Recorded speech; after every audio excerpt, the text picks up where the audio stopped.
Welcome to the Art of Healing. My name is Catherine Mercer and it's my pleasure today to be with Jeremiah Abrams. Welcome, Jeremiah. Jeremiah is currently in the US and he's travelling around doing workshops on removing barriers to love. But today we're going to be talking with Jeremiah about shadow work. Jeremiah is a Jungian psychotherapist and also an author.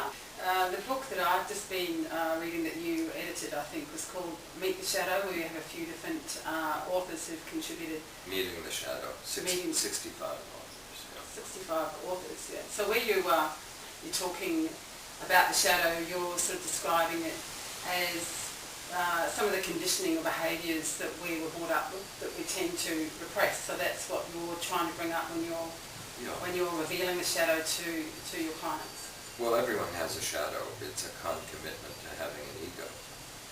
From the very earliest age, from the moment that your little ego consciousness is freed from the great sea of unconsciousness, you begin the formation of what we call an ego ideal, which is mirrored by the people around you who love you. And what doesn't fit that ego ideal becomes rejected into the dustbin, what Robert Bly, the poet, calls the long bag that we drag behind us. All of those things that don't fit the ego ideal for which we're being loved and seen and appreciated becomes more or less an alter ego, what Carl Jung called the shadow. He said the shadow is the person I'd rather not be. And that's a good operating definition for most of us. It's something that's hidden from our own awareness, but ironically other people see it very clearly. It's like the emperor without clothes.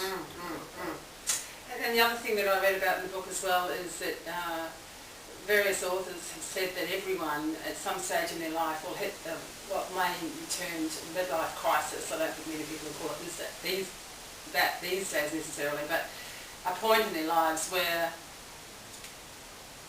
I think even you yourself said it's death. If you don't meet the shadow, then you can either repress it, you meet it, or you die. Yeah. Is that too strong a description?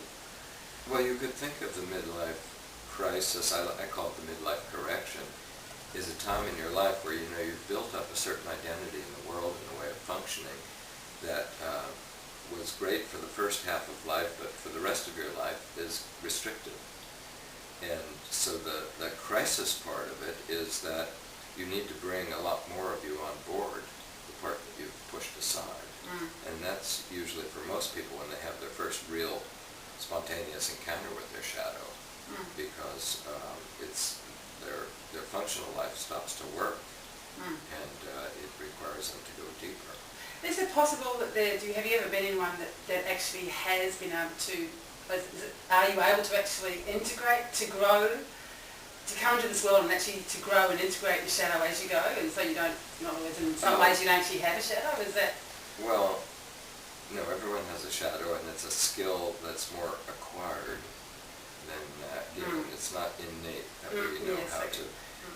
It used to be the province of religion to teach us how to deal with the shadow and that duality.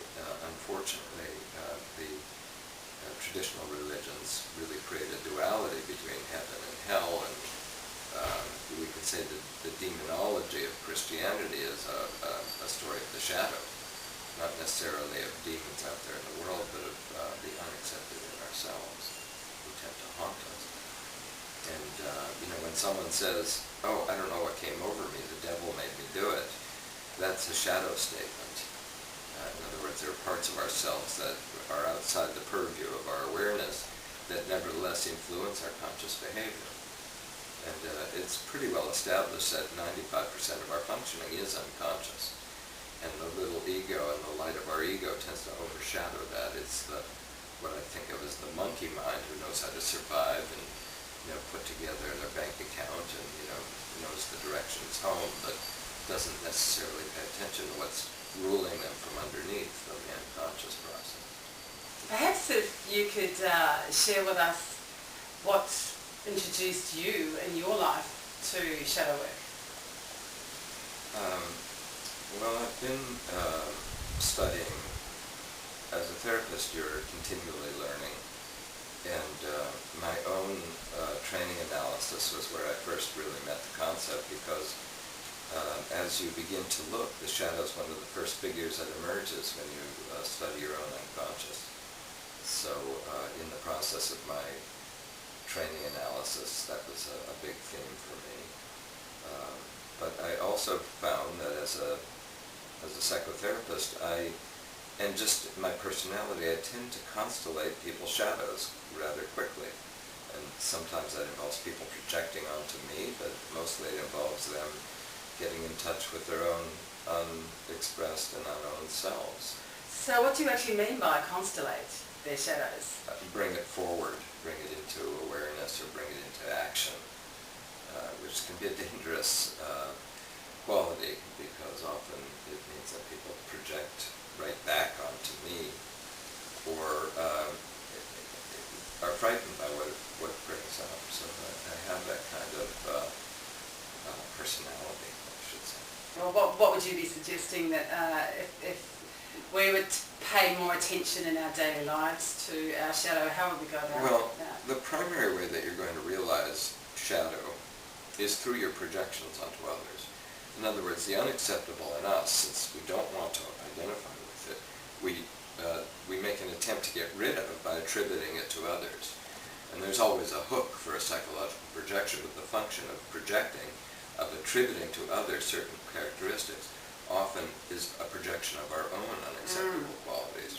So the people who especially give us trouble are teachers to us. They're mirroring back our own shadow material.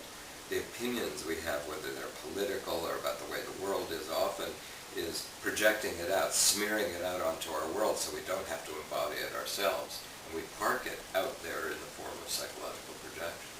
So the negative opinions you have about others, about phenomena in the world, often are the best way to begin to retrieve parts of your own shadow. But it requires having a bystander consciousness that actually can see that projective process. Most people think that they are only their sense of I, their ego. Ego literally means I, and are unaware of the 95% that's working on them and ruling their behavior. So it does require developing a kind of self-observing inquiry to begin to realize that there's a lot more to you, and some of it that you have found rather unpleasant and rejected. And of course relationships comes up quite a bit as a topic in the book as well. But obviously I think we would all know that that's where a lot of our stuff, inverted commas, our stuff comes up. So I guess that's what you're talking about as you're travelling around here in Australia anyway as well. I'm really focused on the love problems, that a lot of us have been injured, not always intentionally, through, and this can happen early in life as well, but through that phenomena of betrayal or failed love or faulty love. And so there are accumulated wounds that we each have that revolve around the idea of love. But I should also say that the shadow isn't always negative.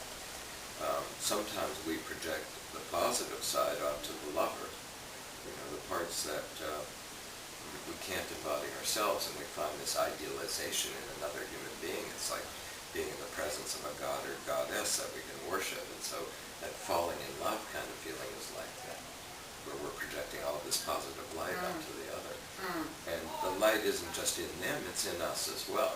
And that is shadow as well. In other words, the shadow is comprised of what we don't really acknowledge or accept about ourselves. So for many, Carl Jung, who really used the word first and coined the idea of the psychological shadow, said the shadow is 90% gold.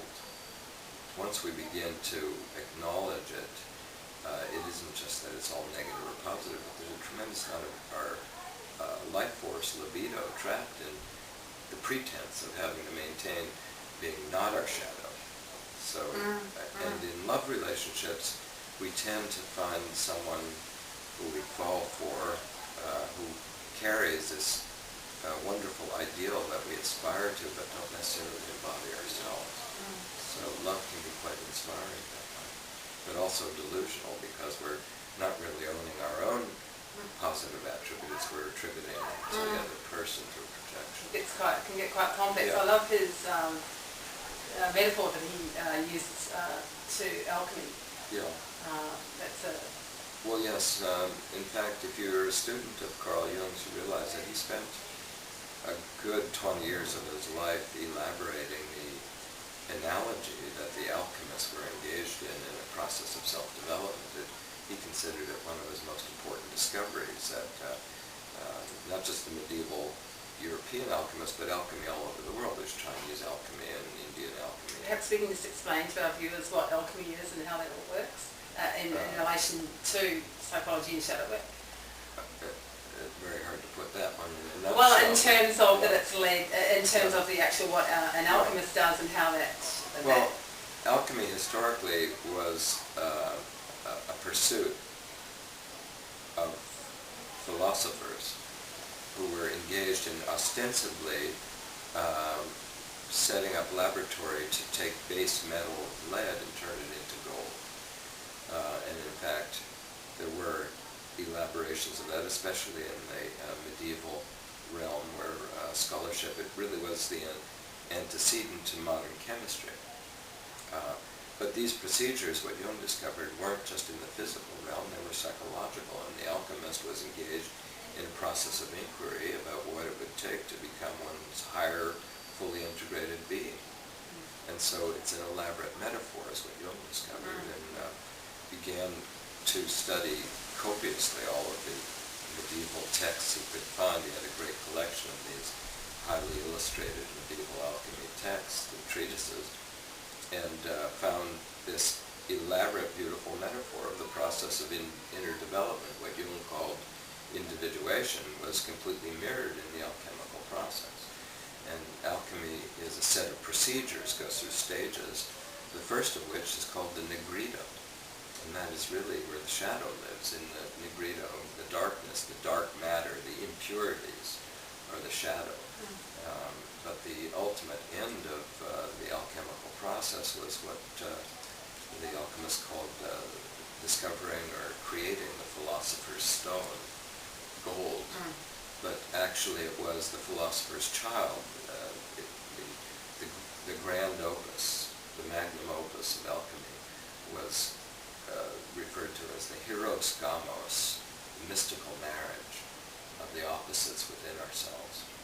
And this is a major metaphor throughout Jung's work, was the importance of us taking back the opposites. That consciousness tends to become one-sided, and we identify with being good or being successful, and we tend to reject anything and bifurcate or create a duality around these oppositions. But the core opposition in human consciousness is gender. It's masculine and feminine. So every man and every woman contains, in a biological way, a recessive quality of masculinity and femininity. And this is reflected in the psyche. So a woman's contrasexual image, Jung called it animus, literally means soul. Her soul image is masculine. And in a man, the soul image, the anima, also the feminine word for soul, is a feminine idealized image. And the alchemists were engaged in this mystical marriage of the masculine and feminine within the consciousness, because the psyche is truly androgynous. It's not like our biology where, the gender dominates. And so the philosopher's child was really an androgyne, a quality of being merged, the duality of masculine and feminine. And the self-realized person in that process is someone who has overcome duality. It's totally fascinating. I hope everybody has been enjoying our interview today. We will have to cut it short there, but thank you so much, Jeremiah. It's very interesting. Jeremiah Abrams, if you want to check him out, Google him, I guess, or find out more about him through us at The Art of Healing. Thank you very much. You're welcome.